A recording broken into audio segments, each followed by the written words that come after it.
Hello guys and welcome back to another episode of our EAFC 25 RTG career mode. We are returning today on the back of the disappointment of the playoffs last time out, losing to Borough in the semi-finals, not even reaching Wembley after finishing third in the championship. So kicking off season 2, of course, still in the second tier. We've got loads of work to do and I'm looking forward to this new season where I am targeting an automatic promotion spot up to the Premier League. And we're starting off today by taking a look at the objectives and the board. Share those ambitions with me, gain automatic promotion, and they want me to reach the last 16 of the FA Cup. To be honest, at this stage, I'm not really too fussed about the FA Cup at the moment, and all of the off the field objectives, again, not really too fussed. Most of them are quite easy to hit. I'm solely focused on getting us to the Premier League this season after last year's disappointment.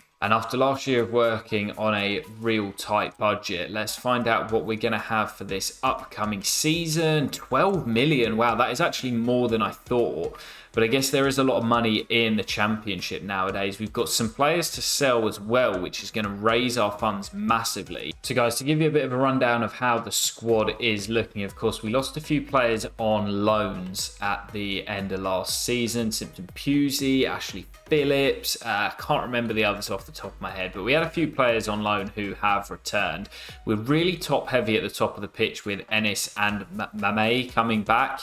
But yeah, I think there's still going to be a few more departures. Wilmot is, of course, going to leave. Bocat's handed in a transfer request, so will leave as well. I think both of these strikers that have come back will go. Seko potentially will leave as well. So there's going to be quite a lot of movement in this transfer window, as there quite often is with EFL sides. I'm looking forward to it, though. I've got no plans whatsoever. So let's see where the window takes us. I'm buzzing for this. And yeah, just a reminder as well that Ben Wilmot and Bocat are both handed in transfer requests, so will leave. And as for the players with their deals up at the end of the season, I think Andre Vidigal will get a new deal. Hosselu got one at the end of last season. I wonder if he's retiring. He is. So this will be Hosselu's last year in pro football. So I'm happy I offered him that new deal. Simkin will probably get one.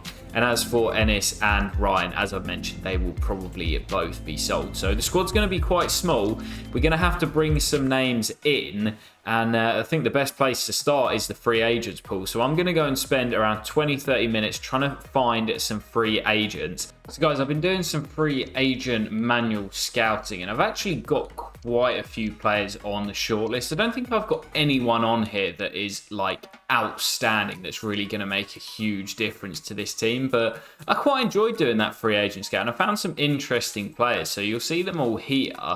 I'm going to wait a few days before bringing anyone in because I've got so many names and I'm not really sure who I'd like to bring in. But obviously, if you wait too long, the AI clubs just snap them up super quick. So I'm going to hold off for a few days, sim through the calendar, see if we get any bids. But yeah, I quite like the look of our free agent shortlist, I have to say. But before we do anything, most of our money last year went on our youth academy scouts.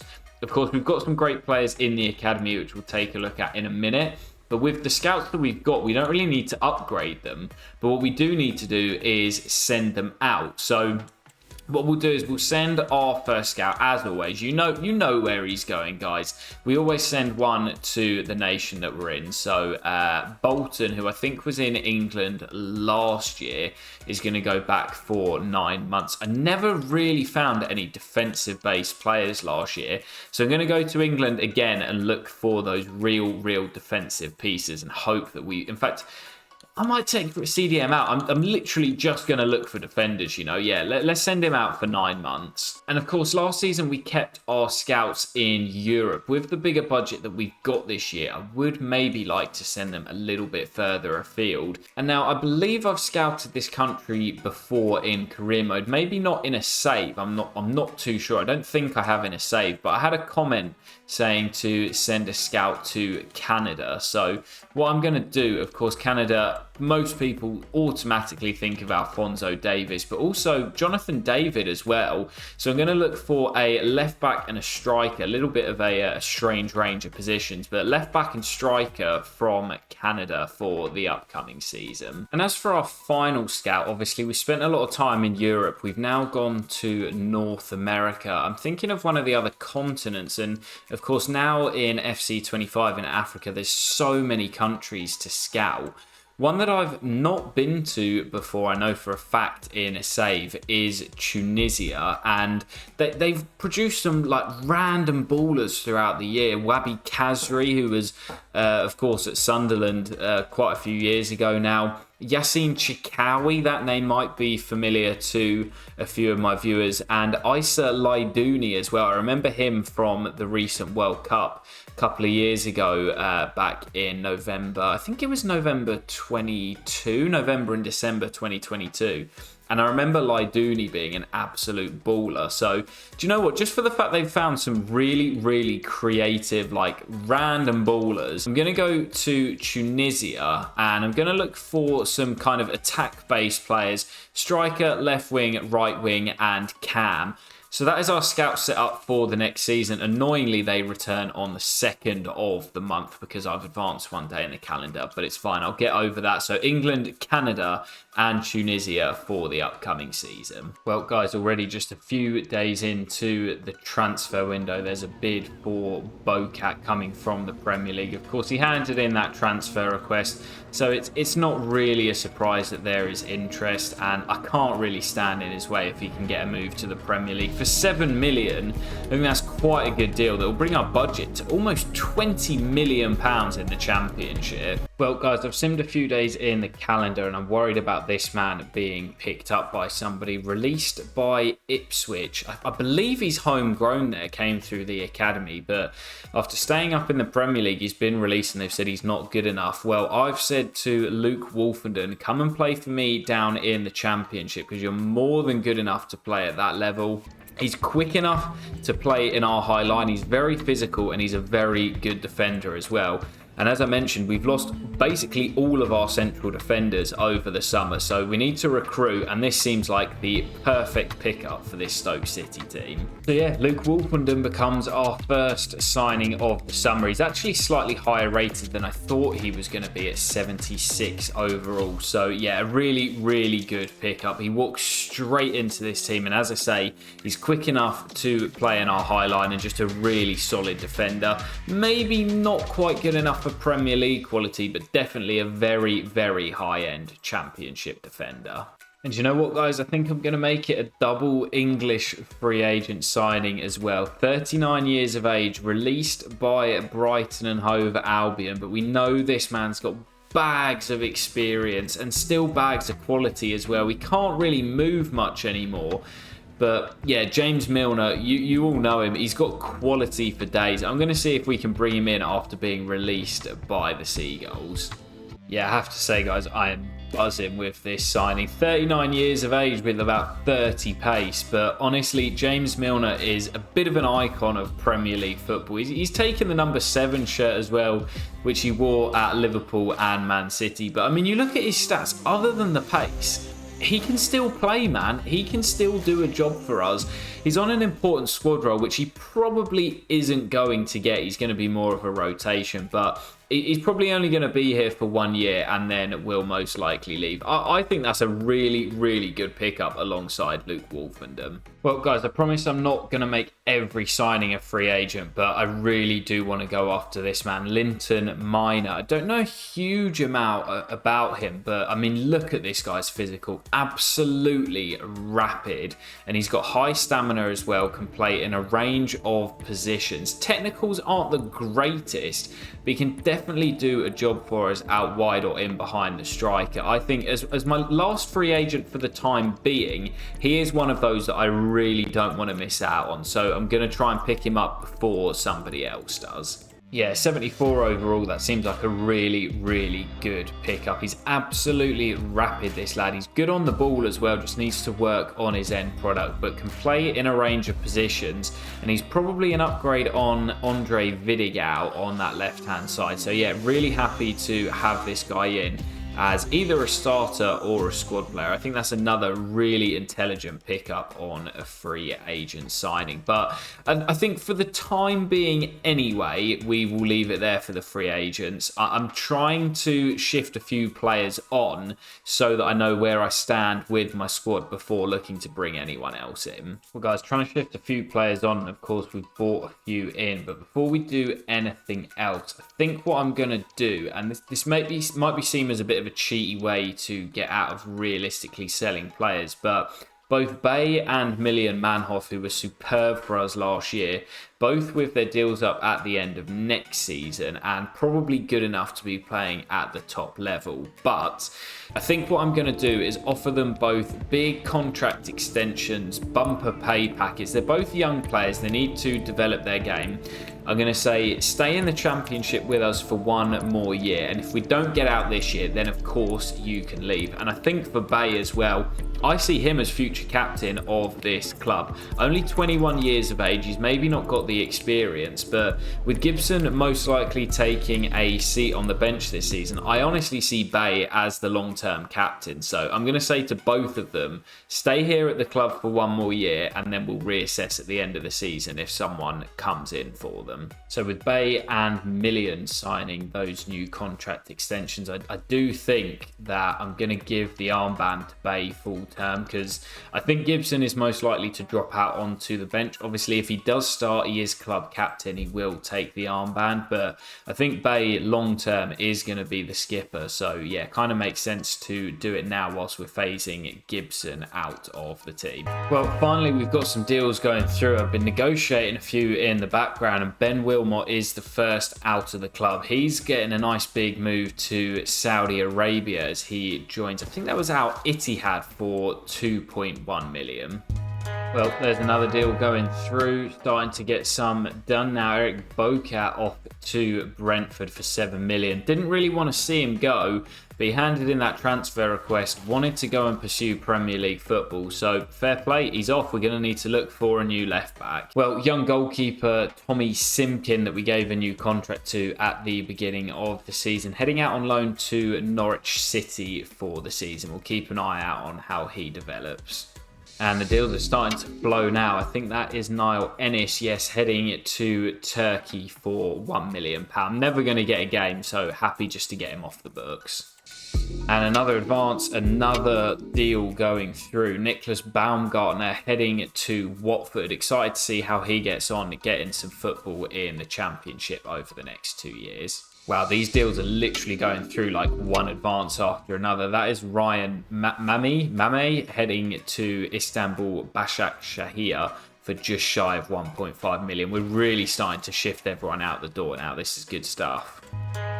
And I think this is the last deal that I was waiting to go through. Might be a bit of a surprise one, but Enis Amatovic, the young Bosnian, of course, we had to give him a pro deal at the end of last season, sending him out on loan to Germany, to TSG Hoffenheim for 2 years, hoping that he will develop nicely. So yeah, guys, that has, I'm not going to lie, left us a little bit short. Just 2 players in the reserves at the moment. But I feel like we've brought in a lot more quality than we had last season. So I definitely need to bring in a new centre-back. Definitely need to bring in a new left-back. And then we need to fill out the squad a bit more as well. So I'm going to go after the centre-back and the left-back that I want. So I'm going to go after the central defender that I want first. Harry Darling, currently at Swansea City. They finished kind of bottom half of mid-table last year. And again, Darling's quick enough for me to play in that high line. He's pretty strong, good jumping, good in the air at 6'2".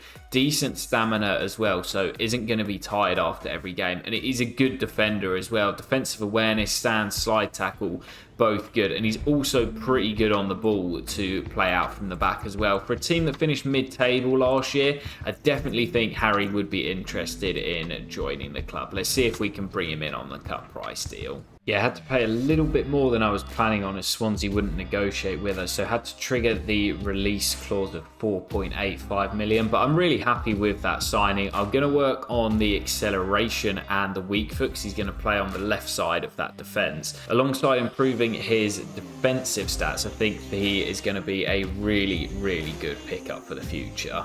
Well, guys, this transfer window's been a bit crazy so far. I'm unfortunately, I'm still waiting for a full scout report on the left back that I want to sign. So I'm going to try and bring in the two key components of the team that we had on loan last year, which are Andrew Moran and Ashley Phillips. I'm hoping that both Brighton and Spurs will allow them to come back to us on loan, as they were both pretty important for us last year. So I'd like to bring them back to the club for another season. Well, I think this might be the signings of Phillips and Moran coming through at the same time. Ashley Phillips in on a 12-month loan from Tottenham, and I'm hoping Moran might be there as well. No, not just yet, but I think maybe one more advance, and there we see it. Andrew Moran joining the club again on another 12-month loan. Happy to have both of those guys back. They were solid for us last year, so why not bring them back in? Both clubs benefit from it, and I'm looking forward to having them both back at the club. Well, guys, still waiting for the full scout report for the fullback that I want to bring in, but you may have seen this man on the shortlist for quite a while. Former Stoke City man, Xherdan Shaqiri. Of course, he's gone back to Switzerland to play for Basel, but I'm going to say to Shaqiri, like we did with Joselu, come back to Stoke City. It's a second home for you. He actually spent quite a few years at the club before moving on to Liverpool, of course. Not got the pace anymore. His stamina's not great, but technically this guy has got so much quality. I'd love to bring him back for one final hurrah like we did with Joselu. Not going to cost us much. Let's see if we can bring him in. Yeah, how good is it to see this man back in a Stoke City shirt? He wanted an important squad role, which he's probably not going to get. He's going to be more of a rotational piece, but can play as an attacking midfielder, can play from that right-hand side, and potentially as a false nine as well. He's a bit of an icon at Stoke. I wouldn't say a legend, but a bit of an icon, and I'm buzzing to have him back at the club. Well, guys, we've got about a week until the Championship opener away at St Mary's, but before we get there, we've got our first 3 batches of scouting for this season. Let's see if we've got any gems in month 1. Well, I have to say this lad, Isaac Reed, looks pretty solid as a left-sided centre-back, but for the time being, we'll keep the scouting on him and William Peters. Well, unfortunately, nobody from Canada and from Tunisia. We'll keep the scouting on these 3, but no real gems at the moment, and that English centre-back looking at the best of the first batch of scouting. But anyway, we'll jump into our opening game.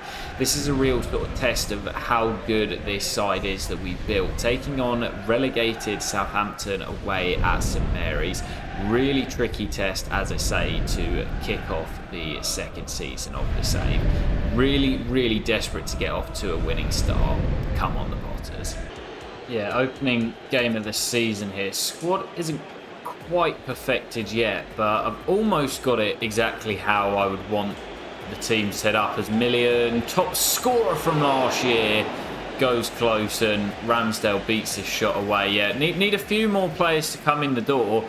And we also need to get a few more bodies through the door to bolster the squad as Wolfenden goes close on his debut. We're still a bit short on numbers, but yeah, pretty happy with how the team is looking in these early stages. Oh, it's going to be Catters. Yeah, always can't give Catter a sniff as he will be on you. Moran steps away. Joselu's free in the middle. He's onside, and Joselu is not going to miss that. I'm trusting the Spaniard in his final hurrah to get us back to the Premier League. If he stays fit, I think he's going to be our starting number 9 this year. Wimmer skips away from Thompson down the left. Final stages of this first half. Shot comes in, and Johansson tips it over the top. I promise I'm not going to call him Isaacson this year. First time he's been forced into a save as Phillips does well. That's loose, and Million just about clears. Still alive. Johansson shovels it away, and Thompson will get it clear. Late flurry at the end of that first half as the Saints look for an equalising goal. Still leading by 1 at the break, and I do think our defence was our Achilles heel last year. Oh, what a brilliant move, and Joselu denied by Ramsdale. I do think part of that was due to the fact that we had Gibson in there, and he was just so slow in that back line. So I'm hoping with the signings of Wolfenden and Darling and Phillips coming back on loan as well, we will be stronger at the back this year. And I'm hoping we're not going to concede as many goals, but we might be conceding one here from our own corner. That is really poor. Cameron Archer, the Archer, fires Southampton back into the game. That is such a poor goal to concede. Bay, the skipper for this year. Forward to Hosselu, straight from kickoff. Hosselu lays it off for Million, and Ramsdale gets something in the way. This game has sprung into life here. Million swings that corner in. Junior goes up. Nico Lawrence for the Saints into Manning, and now the sub Smallbone forward to Edozie. Danger here. Cameron Archer has already shown his pace today for that equalising goal. Points not an awful result today, but we can't afford to lose here. Nice ball in field. Fernandez shifts it. Oh, took a deflection. And Johansson did well to shift his feet and push it away with his left palm. Corner's swung into that near post. Kata gets something on it. And now Linton Minor, who's quick, can bring it away. And there's Bay. Look at this for a counter. Million through to Hosselu.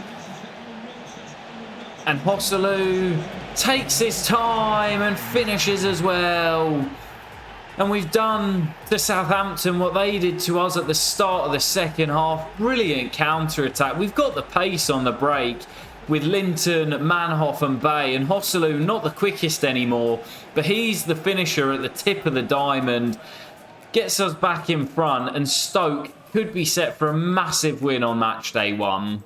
Still time for the Saints though. Edozie forward to Archer, who's caused me some issues today. Junior's with him, but Cam skips away, and that's a good save by Johansson. Tell you what, this has been a cracking game on match day 1 of the season. If this is anything to go by, then this entire season is going to be fantastic. And Kata gets a foot in, that's brilliant from him. Shaqiri holds off Smallbone. Still Shaqiri going on. Shaqiri tipped over the top by Ramsdale. This has been such a fun game to play, man. Corner for Million to swing in. It's headed on by Berger and over the top, but that will probably just about do it. We should be able to see out the final few minutes, and that'll be a big 3 points on match day 1 of the new season. It's been a busy transfer window and a perfect start to the new campaign. I'm feeling optimistic, having beaten one of the relegated sides on match day 1. But that will do it for today's video, guys. We'll be back in the next episode to close out the transfer window, and then we will crack on into Season 2. Still plenty of incomings to come as we look to bolster out the squad heading into the season. I'll catch you for the next episode very soon, guys. Take care and peace.